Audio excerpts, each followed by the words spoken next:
Hello, my friends, and happy Halloween. I hope you'll all have fun tonight, either handing out candy to little ones or maybe going to parties. Whatever it may be, we will start the evening with The Three Musketeers, Chapter 21. The Comtesse de Winter.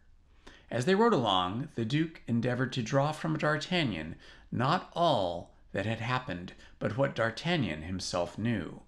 By adding all that he heard from the mouth of the young man to his own remembrances, he was enabled to form a pretty exact idea of the position, of the seriousness of which, for the rest, the Queen's letter, short but explicit, gave him the clue. But that which astonished him most was that the cardinal, so deeply interested in preventing this young man from setting his foot in England, had not succeeded in arresting him on the road. It was then, upon the manifestation of this astonishment, that D'Artagnan related to him the precaution taken, and how, thanks to the devotion of his three friends, whom he had left scattered and bleeding on the road, he had succeeded in coming off with a single sword thrust, which had pierced the Queen's letter, and for which he had repaid Monsieur de Wardes with such a terrible coin. While he was listening to this recital, delivered with the greatest simplicity, the Duke looked from time to time at the young man with astonishment, as if he could not comprehend how so much prudence, courage, and devotedness could be allied with a countenance which indicated not more than 20 years. The horses went like the wind, and in a few minutes they were at the gates of London. D'Artagnan imagined that on arriving in the town the Duke would slacken his pace, but it was not so. He kept on his way at the same rate, heedless about upsetting those whom he met upon the road. In fact, in crossing the city 2 or 3 accidents of this kind happened, but Buckingham did not even turn his head to see what came of those who he had knocked down. D'Artagnan followed him amid cries which strongly resembled curses. On entering the court of his hotel, Buckingham sprang from his horse, and without thinking what became of the animal, threw the bridle on his neck and sprang toward the vestibule. D'Artagnan did the same, with a little more concern, however, for the noble creatures, whose merits he fully appreciated. But he had the satisfaction of seeing 3 or 4 grooms run from the kitchens and the stables, and busy themselves with the steeds. The Duke walked so fast that D'Artagnan had some trouble in keeping up with him. He passed through several apartments of an elegance of which even the greatest nobles of France had not even any idea, and arrived at length in a bedchamber, which was at once a miracle of taste and richness. In the alcove of his chamber was a door concealed in a tapestry, which the Duke opened with a little golden key, and which he wore suspended from his neck by a chain of the same metal. With discretion, D'Artagnan remained behind, but at the moment when Buckingham crossed the threshold, he turned around, and seeing the hesitation of the young man, "Come in," he cried, "and if you have the good fortune to be admitted to Her Majesty's presence, tell her what you have seen." Encouraged by this invitation, D'Artagnan followed the Duke, who closed the door after them. The two found themselves in a small chapel covered with a tapestry of Persian silk, worked with gold and brightly lighted, with a vast number of candles. Over a species of altar, and beneath a canopy of blue velvet, surmounted by white and red plumes, was a full-length portrait of Anne of Austria, so perfect in its resemblance that D'Artagnan uttered a cry of surprise on beholding it. One might believe the Queen was about to speak. On the altar, and beneath the portrait, was the casket containing the diamond studs. The Duke approached the altar, knelt as a priest might have done before a crucifix, and opened the casket. "There," said he, drawing from the casket a large bow of blue ribbon, all sparkling with diamonds. "There are the precious studs, which I have taken an oath should be buried with me. The Queen gave them to me. The Queen requires them again. Her will be done, like that of God in all things." Then he began to kiss one after another those dear studs with which he was about to part. All at once he uttered a terrible cry. "What is the matter?" exclaimed D'Artagnan anxiously. "What has happened to you, my lord?" "All is lost," cried Buckingham, becoming as pale as a corpse. Two of the studs are wanting. There are only 10. Can you have lost them, my lord? Or do you think that they have been stolen?" "They have been stolen," replied the duke, "and it is the cardinal who has dealt this blow. Hold, see, the ribbons which held them have been cut with scissors. If my lord suspects they have been stolen, perhaps the person who stole them still has them in his hands." Wait, said the duke. "The only time I have worn these studs was at a ball given by the king 8 days ago at Windsor. The Comtesse de Winter, with whom I had quarreled, became reconciled to me at that ball. The reconciliation was nothing but the vengeance of a jealous woman. I have never seen her from that day. The woman is an agent of the cardinal." "He has his agents, then, throughout the world," cried D'Artagnan. "Oh, yes," said Buckingham, grating his teeth with rage. "Yes, he is a terrible antagonist. But when is this ball to take place?" "Monday next." "Monday next? Still 5 days before us. That's more time than we want, Patrick," cried the duke, opening the door of the chapel. Patrick, his confidential valet, appeared, my jeweler, and my secretary. The valet went out with a mute promptitude, which showed him accustomed to obey blindly without reply. But although the jeweler had been mentioned first, it was the secretary who first made his appearance. This was simply because he lived in a hotel nearby. He found Buckingham seated at the table in his bedchamber, writing orders with his own hand. "Mr. Jackson," said he, "go instantly to the Lord Chancellor, and tell him that I charge him with the execution of these orders, and I wish them to be promulgated immediately." "But, my lord, if the Lord Chancellor interrogates me upon the motives which may have led your grace to adopt such an extraordinary measure, what shall I reply?" "That is my pleasure, and that I will answer for my will to no man." "Will that be the answer?" replied the secretary, smiling, "which he must transmit to his majesty if, by chance, his majesty should have the curiosity to know why no vessel is to leave any of the great ports of Great Britain?" "You are right, Mr. Jackson," replied Buckingham. "He will say, in that case, to the king that I am determined on war, and that this measure is my first act of hostility against France." The secretary bowed and retired. "We are safe on that side," said Buckingham, turning toward D'Artagnan. "If the studs are not yet gone to Paris, they will not arrive till after you." "How so?" "I have just placed an embargo on all vessels at present in His Majesty's ports, and without particular permission, not one dare lift an anchor."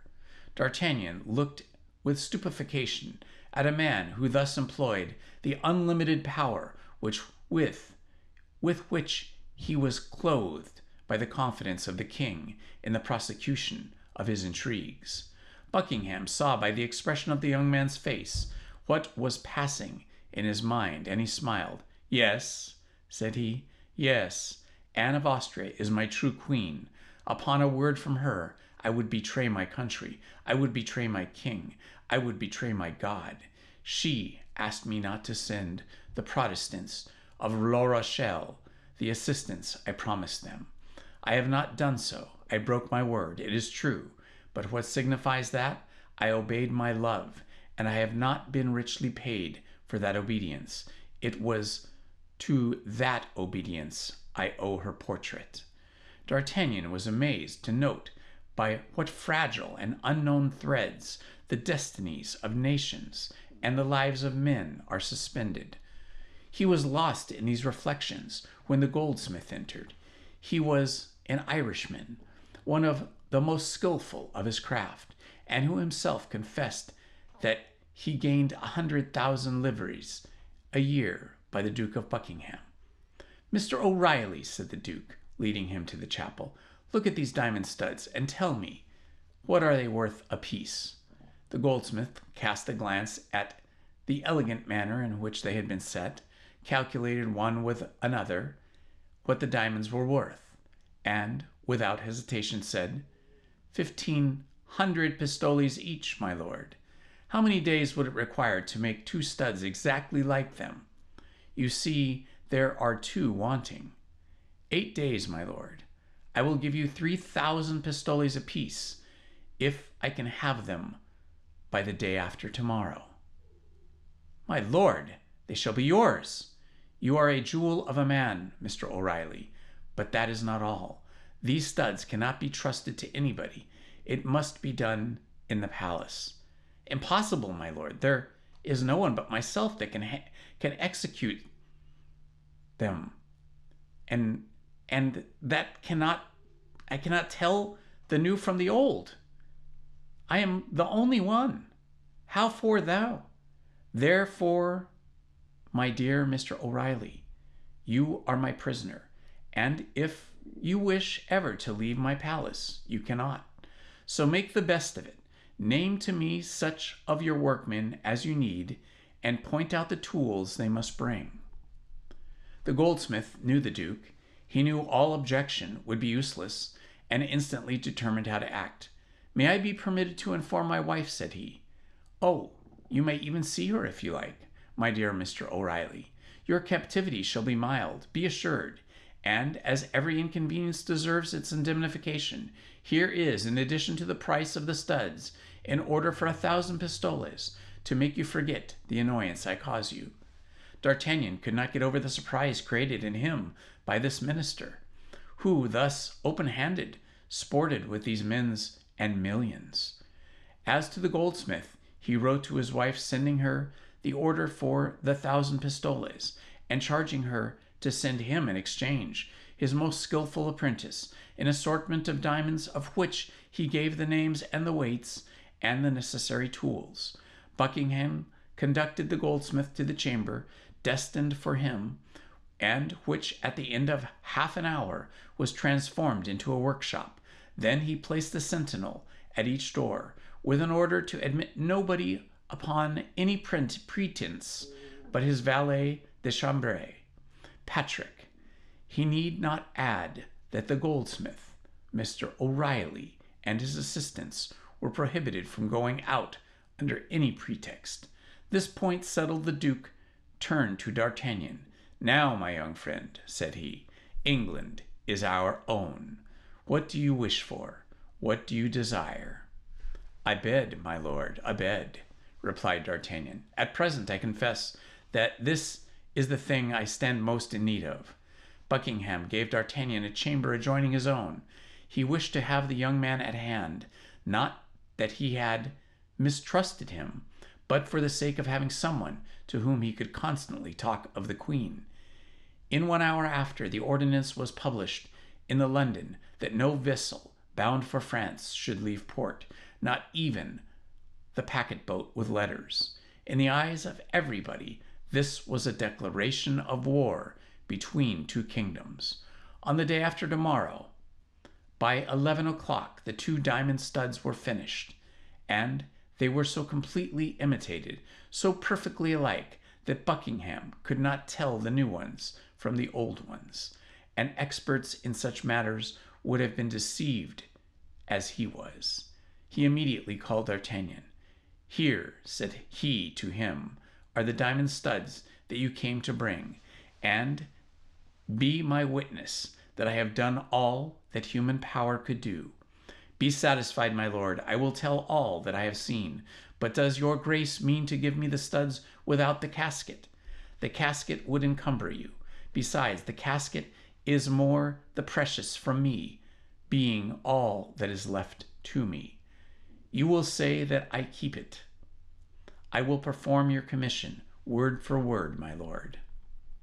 "And now," resumed Buckingham, looking earnestly at the young man, "how shall I acquit myself of the debt I owe you?" D'Artagnan blushed up the whites of his eyes. He saw that the Duke was searching for a means of making him accept something, and the idea that the blood of his friends and himself was about to be paid for with English gold was strangely repugnant to him. "Let us understand each other, my lord," replied D'Artagnan, "and let us make things clear beforehand, in order there may be no mistake. I am in service of the King and the Queen of France, and from part of the company of Monsieur de Essart, whom, as well as his brother-in-law, Monsieur de Treville, is particularly attached to their majesties. What I have done, then, has been for the Queen, and not at all for your grace. And still further, it is very probable I should not have done anything of this, if it had not been to make myself agreeable to someone who is my lady, as the Queen is yours." "Yes," said the Duke, smiling, "and I even believe that I know that other person, and whom it is." "My lord, I have not named her," interrupted the young man warmly. "That is true," said the Duke, "and it is this person I am bound to discharge my debt of gratitude. You have said, my lord, for truly, at this moment, when there is question of war, I confess to you that I see nothing in your grace but an Englishman, and consequently an enemy whom I should have much greater pleasure in meeting on the field of battle than in the Park of Windsor or at the corridors of the Louvre, all of which, however, will not prevent me from executing to the very point of my commission, or from laying down my life, if there be need of it, to accomplish it. But I repeat it to your grace, without having your personally on the account more than to thank me for this second interview than for what I did for you in the first." "We say, proud as a Scotsman," murmured the Duke of Buckingham. "And we say, proud as a Gascon," replied D'Artagnan. "The Gascons are the Scots of France." D'Artagnan bowed to the Duke and was retiring. "Well, are you going away in that manner? Where and how?" "That's true. For gad, these Frenchmen have no consideration. I had forgotten that England was an island, and that you were the king of it. Go to the riverside, ask for the brig Sund, and give this letter to the captain. He will convey you to a little port, where certainly you are not expected, and which is ordinarily only frequented by fishermen. The name of that port? Saint Valray. But listen, when you have arrived there, you will go to a mean tavern, without a name, without a sign, a mere fisherman's hut. You cannot be mistaken. There is but one. Afterward, you will ask for the host, and will repeat to him the word forward, which means, in French, in avant. It is the password. He will give you a horse all saddled, and will point you to the road you ought to take. You will find in the same way 4 relays on your route. If you will give at each of these relays your address in Paris, the 4 horses will follow you thither. You already know 2 of them, and you appeared to appreciate them like a judge. They were those we rode on, and you may rely upon me for the others not being inferior to them. These horses are equipped for the field. However proud you may be, you will not refuse to accept one of them, and to request your 3 companions to accept the others. That is, in order to make war against us. Besides, the ends justify the means, as you Frenchmen say, does it not? Yes, my lord, I accept them, said D'Artagnan, and if it please God, we will make a good use of your presence. Well now, your hand, young man. Perhaps we shall soon meet on the field of battle, but in the meantime we shall part good friends, I hope. Yes, my lord, but with the hope of soon becoming enemies. Be satisfied, I promise you that. I depend upon your word, my lord. D'Artagnan bowed to the Duke and made his way as quickly as possible to the riverside. Opposite the Tower of London, he found the vessel that had been named to him, delivered his letter to the captain, who, after having it examined by the governor of the port, made immediate preparations to sail. 50 vessels were waiting to sail out.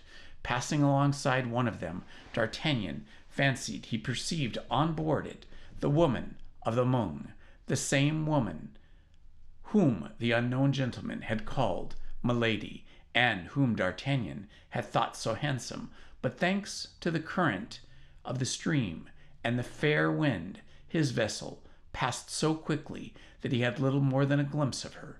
The next day at 9 o'clock in the morning, he landed at Saint Valery. D'Artagnan went instantly in search of the inn, and easily discovered it by one of the riotous noises which resounded from it. War between England and France was talked of as near and certain, and the jolly sailors were having a carousal.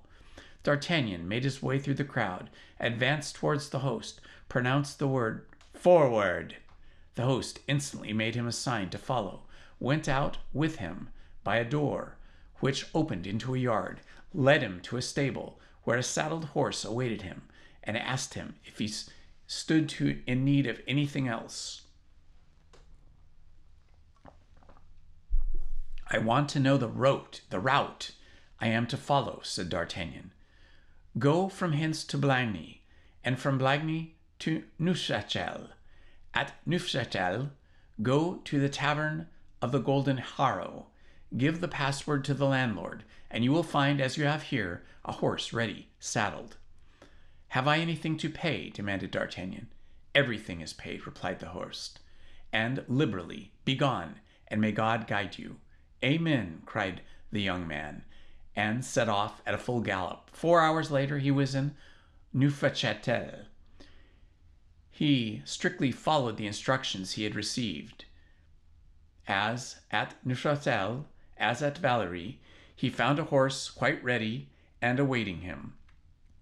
He was about to remove the pistols from the saddle he had quit to one, and he was about to fill, but he found the holsters furnished with similar pistols. "Your address is Paris? Hôtel des Gardes, Company of Dessart." "Enough," replied the questioner. "Which route must I take?" demanded D'Artagnan in his turn.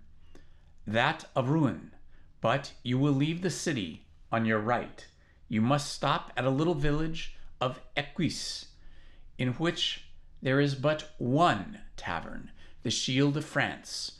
Don't condemn it from appearances. You will find a horse in the stables, quite as good as this. The same password? Exactly. Adieu, monsieur. A good journey, gentlemen. Do you want anything?" D'Artagnan shook his head and set off at full speed. At Équus, the same scene was repeated. He found, as provident, a host and a fresh horse. He left his address, as he had done before, and set off again at the same pace for Pontios. At Pontios, he changed his horse for the last time, and at 9 o'clock galloped into the yard of Trevel's hotel. He had made nearly 60 leagues in little more than 12 hours.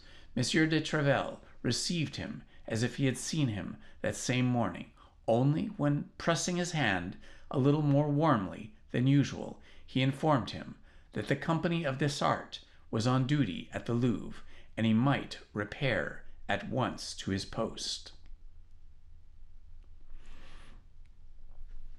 Chapter 22. The Ballet of La Malédiction. On the morning, nothing was talked of Paris but the ball which the aldermen of the city were to give to the king and the queen, and in their majesties were to dance the famous La Malédiction, the favorite ballet of the king.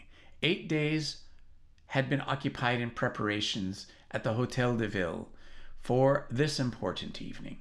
The city carpenters had erected scaffolds upon which the invited ladies were to be placed. The city grocer had ornamented the chambers with 200 flambeaux of white wax, a piece of luxury unheard of at that period, and 20 violins were ordered, and the price of them fixed at double the usual rate, upon condition, said the report, that they should be played all night. At 10 o'clock in the morning, the Sieur of Delacoste, ensign in the king's guard, followed by 2 officers and several archers of that body, came to the city registrar, named Clement, and demanded him all the keys of all the rooms and offices of the hotel. These keys were given up to him instantly, each of them had a ticket attached to it by which it might be recognized, and from that moment the Sieur of Delacoste was charged with the care of all the doors and all the avenues. At 11 o'clock came his turn, D'Ollier, captain of the guards, bringing with him 50 archers, who were distributed immediately throughout the Hotel de Ville at the doors assigned them. At 3 o'clock came 2 companies of the guards, one French, the other Swiss. The company of the French guards was composed half of Monsieur Dallier's men and half of Mr. Desiart's men. At 6 in the evening, the guests began to come. As fast as they entered, they were placed in the grand saloon, on the platforms prepared for them. At 9 o'clock, Madame la Première Présidente arrived. As next to the Queen, she was the most considerable personage of the fête. She was received by the city officials and placed in a box opposite to that which the Queen was to occupy. At 10 o'clock, the King's collation, consisting of preserves and other delicacies, was prepared in the little room on the side of the church of Saint-Jean, in front of the silver buffet of the city, which was guarded by 4 archers. At midnight, great cries and loud exclamations were heard. It was the king who was passing through the streets which led from the Louvre to the Hotel de Ville, and were all illuminated with colored lanterns. Immediately the aldermen, clothed in their cloth robes, and preceded by 6 sergeants, each holding a flambeau in his hand, went to attend upon the king, whom they met on the steps, where the provost of the merchants made him the speech of welcome, a compliment to which his majesty replied with an apology for coming so late, laying the blame upon the cardinal, who had detained him till 11 o'clock, talking of affairs of state. His majesty in full dress was accompanied by his royal highness, Monsieur le Comte de Sissons, by the Grand Prior, by the Duc de Longueville, and by Duc l'Abouf and Comte de Harcourt, by the Comte de la Roche-Guyon, and Monsieur de la Court, and Monsieur de la Brandas, by the Comte de Cramel, and by the Chevalier de Sauvigny. Everybody noticed the king looked dull and preoccupied. A private room had been prepared for the king, and another for Monsieur. In each of these closets were placed masquerade dresses. The same had been done for the Queen and Madame the President. The nobles and the ladies and their Majesties' suites were to dress 2 by 2 in the chambers prepared for their purpose. Before entering his closet, the king desired to be informed the moment the cardinal arrived. Half an hour after the entrance of the king, fresh acclamations were heard. These announced the arrival of the queen. The aldermen did as they did and had done before, and proceeded by their sergeants, advanced to receive the illustrious guests. The queen entered the great hall, and it was remarked that, like the king, she looked dull and even weary. At the moment she entered, the curtain of a small gallery, which to that time had been closed, was drawn, and the pale face of the cardinal appeared, he being dressed as a Spanish cavalier. His eyes were fixed upon those of the queen, and a smile of terrible joy passed over his lips. The queen did not wear her diamond studs. The queen remained for a short time to receive the compliments of the city dignitaries, and to reply to the salutations of the ladies. All at once the king appeared with the cardinal at one of the doors of the hall. The cardinal was speaking to him in a low voice, and the king was very pale. The king made his way through the crowd without a mask, and the ribbons of his doublet scarcely tied.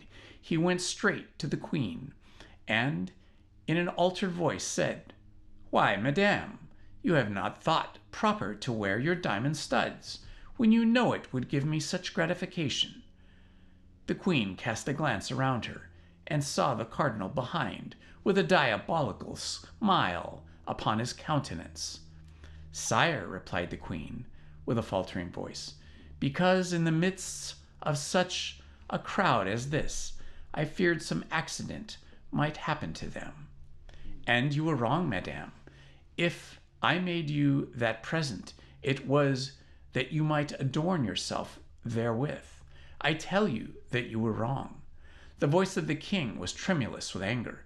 Everybody looked and listened with astonishment, comprehending nothing of what passed. "Sire," said the queen, "I can send for them to the Louvre, where they are, and thus your majesty wishes to be complied with." "Do so, madame, do so, and that at once, for within an hour the ballet will commence." The queen bent in token submission and followed the ladies who were to conduct her to her room.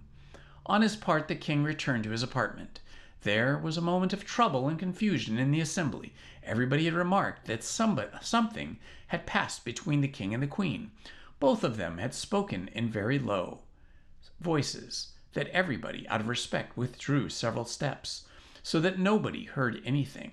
The violins began to sound with all their might, but nobody listened to them. The king came out first from his room.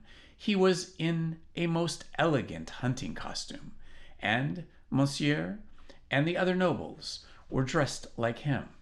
This was the costume that best suited and best became the king. So dressed, he really appeared the first gentleman of his kingdom. The cardinal drew near the king and placed in his hand a small casket. The king opened it and found in it 2 diamond studs. "What does this mean?" demanded the cardinal. "Nothing," replied the latter. "I should say, what does this mean?" demanded he, the king, of the cardinal. "Nothing," replied the latter. "Only if the queen has the studs, which I very much doubt, count them, sire. And if you only find 10, ask her majesty who can have stolen from her the 2 studs that are here." The king looked at the cardinal as if to interrogate him, but he had not time to address any of the questions to him. A cry of admiration burst from every mouth. If the king appeared to be the first gentleman of his kingdom, the queen was without doubt the most beautiful woman in France. It is true that the habit of a huntress became her admirably. She wore a beaver hat with blue feathers, a surtout of gray pearl velvet fastened with diamond clasps, and a petticoat of blue satin embroidered with silver. On her left shoulder sparkled the diamond studs on a bow of the same color as the plumes of the petticoat. The king trembled with joy, and the cardinal with vexation. Although distant as they were from the queen, they could not count the studs. The queen had them. The only question was, had she 10 or 12? At that moment, the violins sounded the signal for the ballet.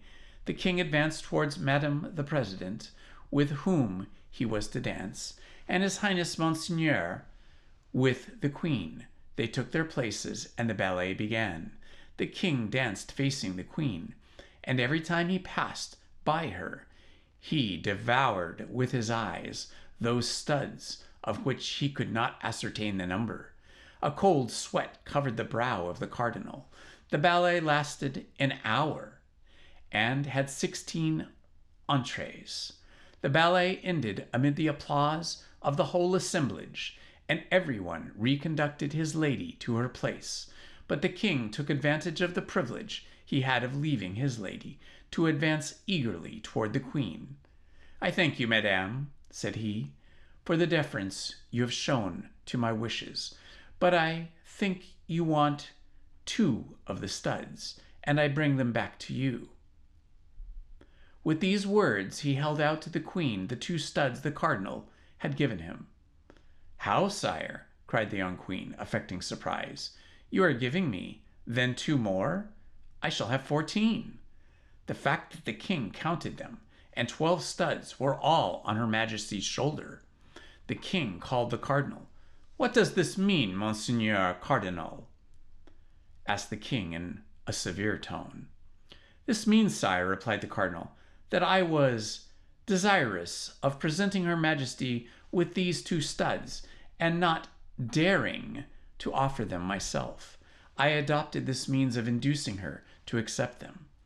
And I am more than grateful to your eminence, replied Anne of Austria, with a smile that proved she was not the dupe of his ingenious gallantry, from being certain that these two studs alone have cost you as much as all of the others cost his majesty. Then, saluting the king and the cardinal, the queen resumed her way to the chamber in which she had dressed, and where she was to take off her costume.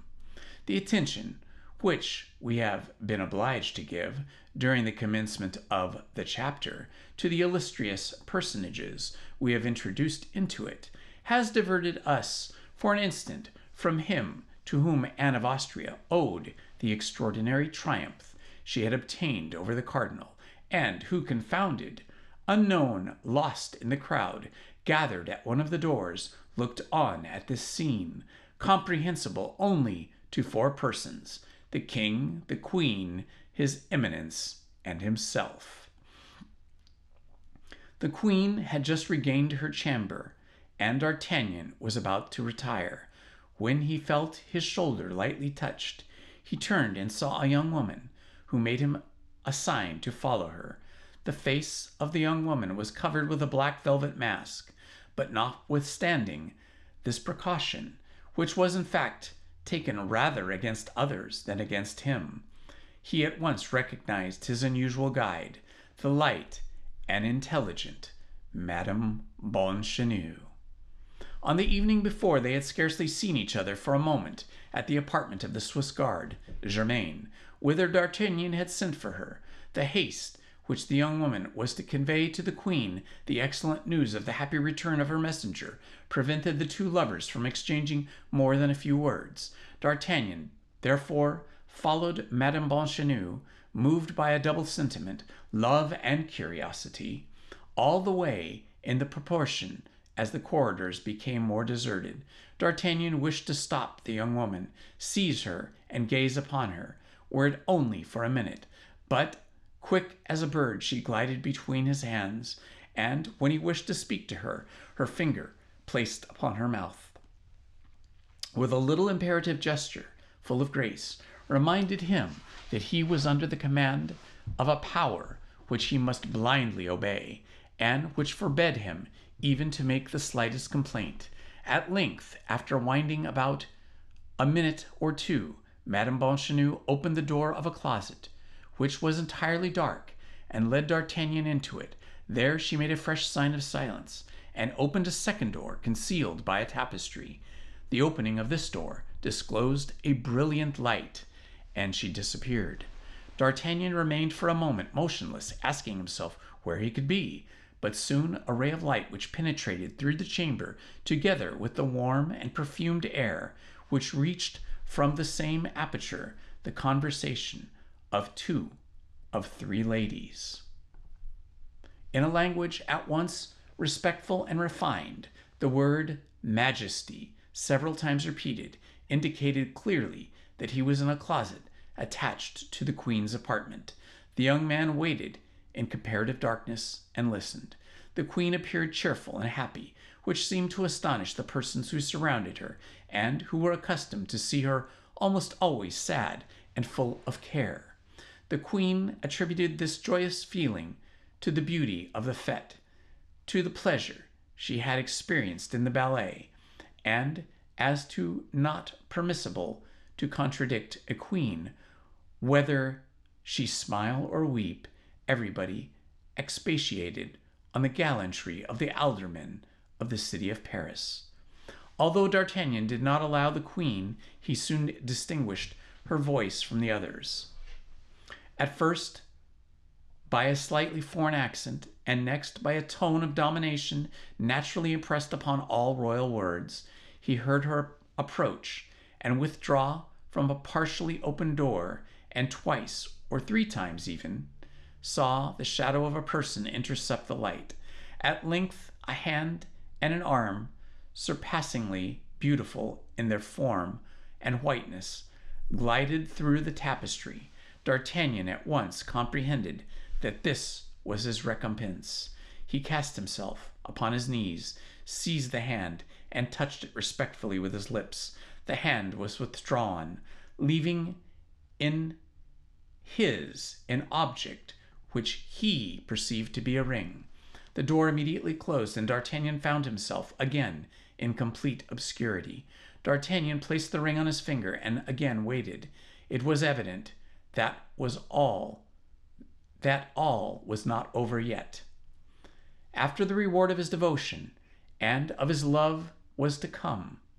Besides, although the ballet was danced and the evening had scarcely begun, supper was to be served at 3, and the clock of Saint Jean had struck 2:75. The sound of voices diminished by degrees in the adjoining chamber. The company was then heard departing. Then the door of the closet in which D'Artagnan was opened, and Madame Bonchenot entered. "You, at last!" cried D'Artagnan. "Silence," said the young woman, placing her hand upon his lips. "Silence, and go the same way you came." "But where and when shall I see you again?" cried D'Artagnan. "A note which you will find at home will tell you. Begone, begone!" At these words she opened the door to the corridor and pushed D'Artagnan out of the room. D'Artagnan obeyed like a child, without the least resistance or objection, and proved that he really was in love. Well, well, well, that was quite an episode. All the court intrigue, and I loved the success of D'Artagnan, Madame Bonchenot, and the Queen as they struck out and overcame all obstacles to reign supremely over the king and the cardinal. But much has yet to come. So, until next time, good night and love to you all. This has been Indiana Holmes. Please hit the like button, subscribe, and hit the notifications button. Thank you very much.